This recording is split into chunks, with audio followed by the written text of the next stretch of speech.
Oi pessoal, esse vídeo é para falar como eu trabalhei os pré-requisitos para a fala de Pedro. Então eu vou contar aqui como foi a minha experiência com Pedro, certo? Então, Pedro era uma criança que ele tinha tinha uma hipersensibilidade orofacial que ninguém podia nem pegar na bochecha dele e ele não abria a boca. Então, esse ângulo aqui de abertura de boca dele era muito pequeno, inclusive para para falar. Então, ele não abria a boca e ele não mastigava. Então, mastigação, ele é sim um dos pré-requisitos, né? A criança ela tem que mastigar e ele não mastigava e também não abria a boca, o que dificultava muito a questão da estimulação. Então, a gente começou a fazer, que eu digo eu e a fono, começamos a fazer várias estimulações para melhorar isso. Então, ela fazia na sessão, no consultório, me ensinava para eu continuar fazendo em casa várias vezes por dia. Então, a primeira coisa que a gente tentou fazer foi dessensibilizar essa área. Então, para ver se ele aguentava o toque nessa região, porque ninguém podia nem encostar no queixo, nem na bochecha, nem nada. Então, para isso, a gente usou o massageador facial, que é um tipo um vibrador, que eu usava esse aqui, que era o que eu tinha em casa.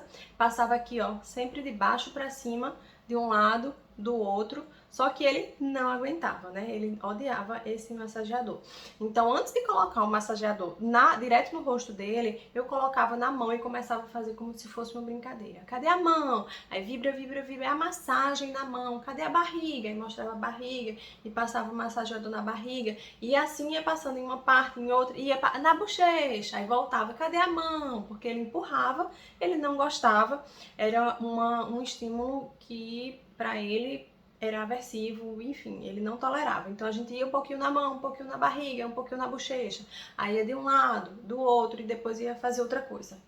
Era muito rápido porque ele não aguentava ficasse durante muito tempo. Mas esse massageador aqui é um vibrador, na verdade.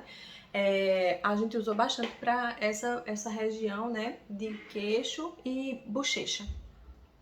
Além desse, a gente usou isso aqui, que é um massageador facial. Fazia e voltava, fazia e voltava. Então ele não tolerava também. Então eu fazia, são 3 vezes aí. 1, 2, 3 e volta, acabou. Acabou a estimulação. Então eu fazia. E à medida que ele foi aceitando, aí fazia do mesmo jeito, ó, no braço, na mão, só como se fosse umas rodinhas aqui, assim, que é um massageador facial mesmo, isso aqui. Colocava no braço, na perna e depois no rosto. Sempre com essa questão da previsibilidade. A gente vai fazer 3 vezes. 1, 2, 3, acabou. Então, à medida que ele foi gostando, né, que ele foi se acostumando, que ele foi dessensibilizando, ele mesmo já começava a fazer e aguentava fazer um número de repetições maior. Além do massageador facial, do vibrador, a gente trabalhava também com adesivos, porque a fono, ela tentava colocar os terabandes, né, aquelas faixas que eles colocam para propriocepção, e Pedro arrancava. Ela colocava aqui e ele arrancava. Então ele não tolerava ficar com nada no rosto. Então a gente começou a trabalhar, ó, com durex colorido, como se fosse a fita, a gente colocava e ele tirava, colocava e ele tirava. Aí eu colocava na bochecha, colocava na testa, colocava no rosto todo.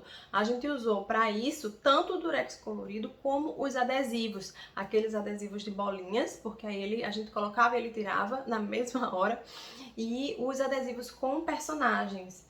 Então, o que a gente queria é trabalhar essa questão tátil dele, de tolerar durante um tempo maior o adesivo, o durex e, consequentemente, depois, na terapia, a bandagem.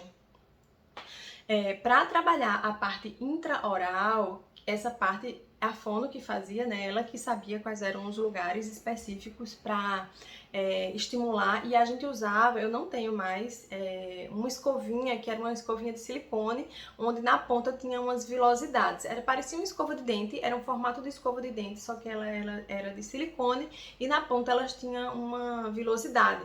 Tem até terapeutas que usam, que tem essa escovinha que vibra e que troca a ponteira. A minha não, era de silicone normal, e ela fazia aqui por dentro da bochecha, de um lado, do outro, fazia na língua. Eu nunca fiz essa parte porque eu realmente não tinha a expertise de saber onde era que tinha que ser colocado. Da mesma forma, o abaixador de língua, aqueles abaixadores de língua que a pediatra usa para olhar, né, a garganta da criança, as amígdalas, e existe um abaixador daquele que é de plástico, onde tem um gosto, ele é de plástico, é colorido, eles são envoltos, né, eles são embrulhados individualmente com plástico transparente. Então sempre eu comprei o pacote e sempre eu levava para ela fazer essa estimulação na língua, porque como ele tinha hipotonia, então ele não sabia muito essa questão do posicionamento de língua. E isso a gente trabalhou durante muito tempo. Então ela também só ela que fazia essa parte, tanto com o abaixador de língua como com essa escova de silicone. O que eu fazia, que ela me ensinou a fazer, era um garrote. Ela pegava um garrote e ele tinha que mastigar aqui atrás 3 vezes. Ele tinha que apertar o garrote, 1, 2, 3 desse lado, 1, 2, 3 desse lado. Então esse garrote, eu tinha um garrote em casa, é um pedacinho de borracha.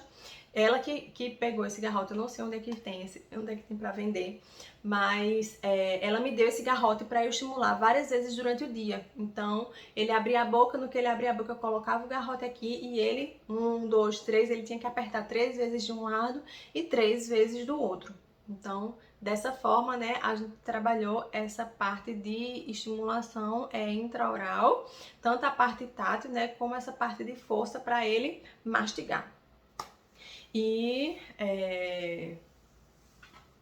a questão da imitação orofacial foi fundamental, porque a criança que não faz imitação, dificilmente ela vai fazer o posicionamento de língua que a gente pedir, fortalecimento de face.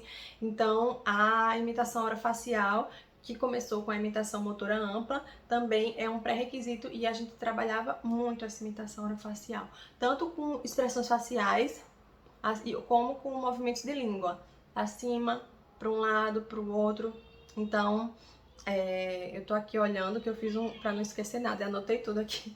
Outra coisa que a gente usava para trabalhar a parte sensorial, né, essa de sensibilização, foi protetor labial, porque ele não aguentava pegar e ele também não colocava a língua para fora. Ele mostra a língua, ele fazia assim, ó, não colocava a língua para fora da boca. Então, a gente usou isso aqui, é um protetor labial, que pode ser qualquer protetor, porque ele não gostava. E o que é que ele fazia? Fazia esse movimento com os lábios e fazia esse movimento com a língua para poder tirar o protetor. A gente segurava, porque senão ele fazia assim com a mão, segurava um pouquinho a mão dele, era uma coisa super rápida, porque ele fazia esse movimento com os lábios, que era o que a gente queria. Certo? Então, outra coisa que a gente fazia para melhorar essa questão do movimento de língua era colocar um pouco de comida aqui. Eu ia com a colher e fazia assim, como se errasse o aviãozinho. Aí ele vinha e fazia isso com a língua. Aí colocava aqui, fazia isso com a língua. Aí sujava aqui, ele fazia isso com a boca. Então, esses movimentos eu consegui fazer com sopa. Ele gostava muito de sopa na época, principalmente sopa de feijão. Eu deixava bem grossinha e ia colocando a comida e ele ia com a língua ou com a boca dando um jeito dele para ele comer. Ele era uma criança que, como não mastigava, a comida dele tinha que ser bem machucada e bem molhada, porque ele abria a boca com isso aqui e a gente tinha que colocar, eu usava aquela colher menor que tinha pra ele ir comendo, então era uma coisa que demorava muito, e ele tomava muita sopa, né, à noite o jantar era sempre sopa, porque era mais fácil, então eu batia tudo no liquidificador, e essa questão do alimento também foi uma coisa gradativa, porque eu parei de bater no liquidificador, comecei a machucar, com os pedaços maiores, e comecei só a partir pequeno, para ele ir mudando a consistência, né, dessa textura da comida aos poucos. Então, isso tudo foi feito ao longo do processo, até ele conseguir comer a consistência normal, né, a comida sem ser machucada nem processada. Outra coisa que foi pré-requisito que a gente trabalhou foi o soprar e o sugar. Ele não fazia nenhuma das duas coisas. Então, soprar, a gente usava muito bolinha de sabão, usava muito uma velinha para ele poder soprar esse movimento. Então, ele não soprava, direcionando o ar. Então, a bolinha de sabão foi o que a gente mais usou, porque era um reforçador e ele tinha que soprar para poder fazer a bolinha. Então a gente fazia muita troca de turno. Minha vez, porque eu conseguia soprar e fazer a bolinha, e na vez dele, que ele nem sempre conseguia soprar para sair bolinha. Então eu sempre trabalhava essa questão da troca de turno para ele não perder o interesse. E aos poucos ele foi conseguindo fazer o bico com imitação motora, né? E começou a fazer esse movimento e no sopro direcionar o ar, porque às vezes quando a criança começa a soprar, ele vai e não faz o bico para direcionar o ar, que é super importante. Então, isso a gente conseguiu através de brincadeira mesmo, com bolinha de sabão e assoprando pompom, e nesse sentido, contexto de brincar. E o sugar foi o sugar, né, com canudo. A gente trabalhou com o suco, que era uma coisa que ele gosta muito, é um reforçador para ele. Então a gente começou a colocar o suco, em vez de colocar na mamadeira ou no copo, naquele copo que tem os furinhos, a gente começou a colocar no copo com o canudo. No início a gente usou o canudo de milkshake, que era aquele canudo mais grosso, que ele tinha que fazer menos força, né, para poder sugar em uma quantidade razoável de líquido vir, e depois a gente foi diminuindo a espessura do canudo até ficar um canudo do tamanho normal. Quanto mais fino o canudo, mais força, né, mais resistência a criança ela tem que ter para poder sugar. Então o ideal é que comece com um canudo mais grosso. E isso foi um treino todos os dias. A AT escolar foi fundamental, porque a gente fazia esse treino muito na escola, porque ele ia para o parque e voltava para a sala morrendo de sede e ele queria o suco.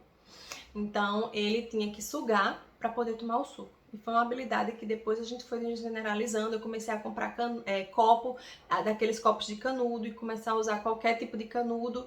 Então o sugar também é super importante, né, para trabalhar a fala, e o soprar também para trabalhar o fluxo aéreo. Então, o Pedro ele tinha todos os pré-requisitos para a fala. E ele falava, mas ele falava sempre palavras soltas e tinha uma inconsistência nos fonemas. Às vezes ele falava bola, às vezes ele falava boa, às vezes ele falava oa. Então, não era uma coisa que a gente pudesse considerar que ele tivesse aprendido, porque ele não tinha generalizado. Ele sabia o que era, conseguia identificar, conseguia apontar as figuras, falar o nome das figuras, mas com uma topografia nem sempre adequada. Então foi aí que eu comecei a desconfiar de apraxia de fala, e a gente começou uma avaliação para a apraxia de fala, porque, enfim, não justificava ele não falar, porque ele já tinha todos os pré-requisitos. E o ano passado a gente fechou o diagnóstico de apraxia de fala. Então, agora a gente está trabalhando de outra forma, com multigestos, com fonemas-alvo para a apraxia.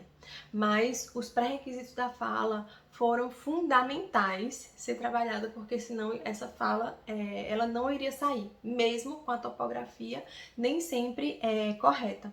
E uma coisa muito importante que me ajudou demais a trabalhar essa questão da ansiedade, porque a gente fica naquela ansiedade para a criança falar, a gente fica no pé do profissional, por que ela não está falando, já está fazendo, sei lá, terapia há tantos meses e não está falando. Então, saber os pré-requisitos, saber o que é que ela precisa ter antes de falar, foi super importante para administrar essa minha ansiedade e poder ajudar, porque muita coisa eu fazia em casa. Então, esses pré-requisitos, muitos deles foram trabalhados no dia a dia várias vezes por dia. Então, isso também foi fundamental para diminuir essa minha ansiedade e saber que existiam esses pré-requisitos e ele primeiro teria que atingi-los. Então, essa foi a minha experiência aqui com o Pedro em relação a pré-requisitos de fala. Espero que esse vídeo tenha ajudado de alguma forma. Marca aí, envia esse vídeo para um amigo que você acha que vai ser útil. E se você ainda não se inscreveu no canal, se inscreve no nosso canal para não perder nenhum conteúdo.